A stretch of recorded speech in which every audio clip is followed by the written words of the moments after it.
Assalomu alaykum hammalarga. Xayrli kun.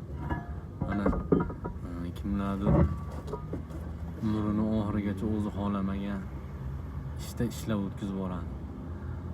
Xudoga shukr biz 8 yil bo'ldi. İşimizni boshlaganimizga o'zimiz xohlab bu ishni boshlaganimizdan keyin bu ishga ham muhabbat bo'ldi.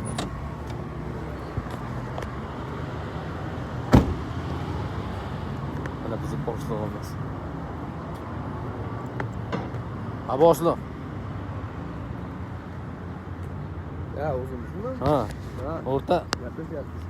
İşimiz bo'yicha nima deysiz o'rta? Nima maslahat berasiz o'rta? İşimiz endi o'rta. Yaxshi, asosiysi hali o'zimiz yaxshi ko'rgan ishni qilamiz o'rta. Hali majburiyat emas. O'shnaqa. Xudoga shukr. Sherik tanlashda ham adashmaslik kerak ekan. Yaxshi sherik bo'lsa doim o'zi baraka berar ekan.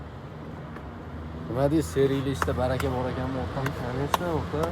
Ikki kishi anaqa halol sherik bo'lsa, uchinchisi manman deydi. Alloh Ular hammaga shunaqa sherik nasib qilsin. Rahmat, salomat bo'linglar.